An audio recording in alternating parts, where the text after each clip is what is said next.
Hey guys, today we're going to talk about applying vertical equations of motion. So we talked about writing them recently. Today we're going to look at, once we write an equation, what can we do with it? Why is that equation useful, or why might we want to use it? So you see here, I've got a couple questions. The first one I'm pretty much going to work out, and then I'll give you a chance to work on the second one, and then check your answers shortly thereafter.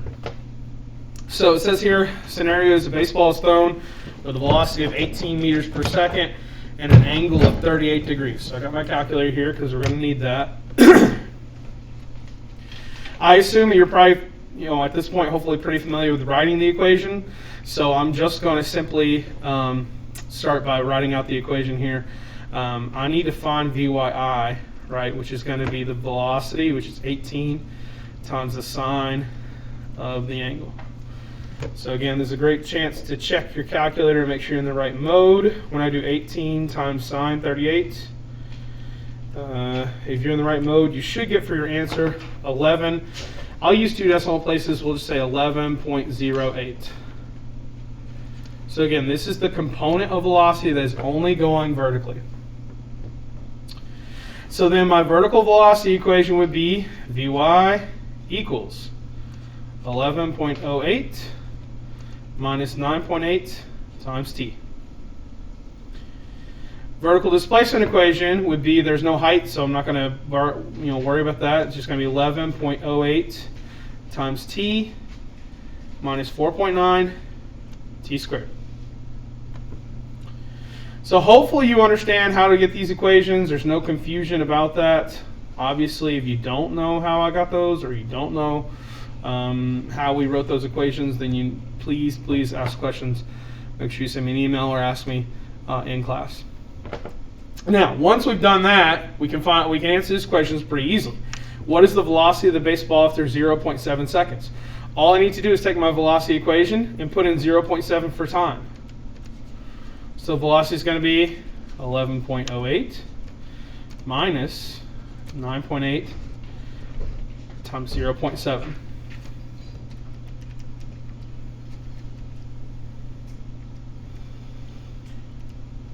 All right, and you should get for your answer 4.22 meters per second. So a couple observations real quick. The velocity is positive. That means that this object is still going up. So the baseball would still be going up at that time. Obviously we throw a baseball up. We all know intuitively from experience over, however many years you've been alive, that the ball is going to fall down clearly. But it looks like it's still going up. It hasn't started falling yet at 0.7 seconds. Now you could imagine, if I calculated the velocity at, just real quick, let's say I did what is the velocity at maybe 2 seconds. So I do 11.08 minus 9.8 times 2.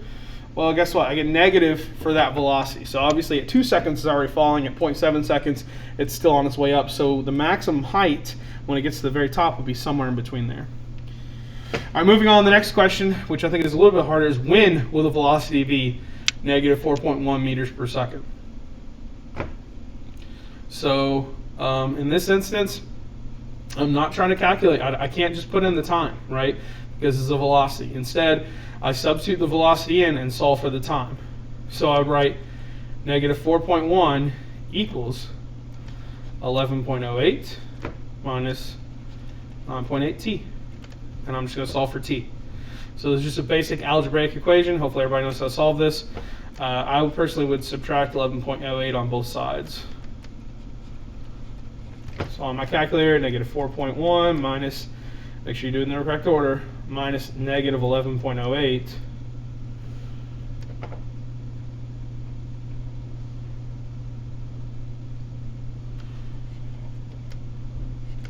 Okay, I get 6.98 equals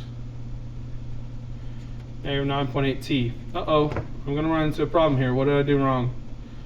So the velocity will be negative 4.1. I did that, so now I subtract 11.08. I see.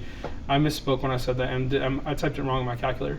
I should be subtracting positive 11.08, and my calculator said minus negative 11.08, which is not right. So, and the reason why I know it's not right, because look here, if this is what I would have got, then my time would be negative, which would I mean, that wouldn't make any sense. Your time can't be negative. So let me recalculate that. It's negative 4.1 minus positive 11.08. All right, so that's better. So nix this. I get negative 15.18 equals negative 9.8 times t. I would divide both sides of this by negative 9.8 to get t by itself. So negative 15.18 divided by negative 9.8, and I'm going to get a positive answer, which is good. Your time should always be positive. I get positive 1 point, rounding to decimal places, 1.55 seconds. So the baseball has a velocity of negative 4.1 meters per second at 1.55 seconds after it's thrown. So again, we're even kind of confining our velocity more. Notice that it's almost the exact same. I didn't intend that, but it is pretty close. It's positive 4.22 at 0.7. It's negative 4.1 at 1.55. In between, right, in between those two times would be pretty close to when it got to maximum height, which you're going to talk about this week as well. Our last question, what's the height of the baseball after 0.7 seconds? So again, this one's pretty straightforward. I'm just going to use the displacement equation. Y equals 11.08 times 0.7 minus 4.9 times 0.7 squared. Again, only 0.7 gets squared. Times 0.7, I get 7.76, and then minus 4.9 times 0.7 squared is 2.4. So then my final answer, and you can probably just put this all in your calculator one time, as long as you don't make any mistakes typing in. For my final answer, you get 5.36 meters. So we know at 0.7 seconds, this object, this baseball here, it's thrown up, right? At 0.7 seconds after it's thrown at an angle, right? I didn't make my angle very well. The angle will be like 38 degrees.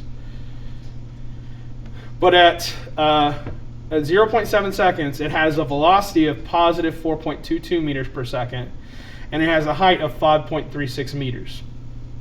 So we can figure out information about this object by applying these equations.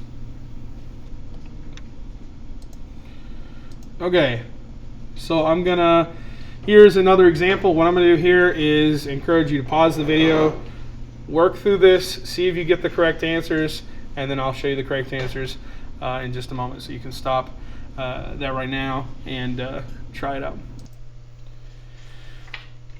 Okay, hopefully you finished those. I'm just gonna show you the answers, and again, if you are confused about any or don't understand what the answer is, please ask questions. So just to make sure you have the right equation, because again, that's the most important part. The vertical velocity equation should be 12.5 minus 9.8 t. Vertical displacement equation should be 300 plus 12.5 t minus 4.9 t squared. So again, hopefully you got those equations. For the first one, after I find the velocity at 1.4 seconds, I got for the velocity negative 1.22 meters per second. Second question, when is the velocity negative 12? Again, this is the one that I think are more difficult, that you might struggle on. Again, you just substitute negative 12 in for Vy and solve for t. For that, I got time to be right at 2.5 seconds. And then finally, what's the height of the stone at 3.8 seconds? I got positive 276.74 meters.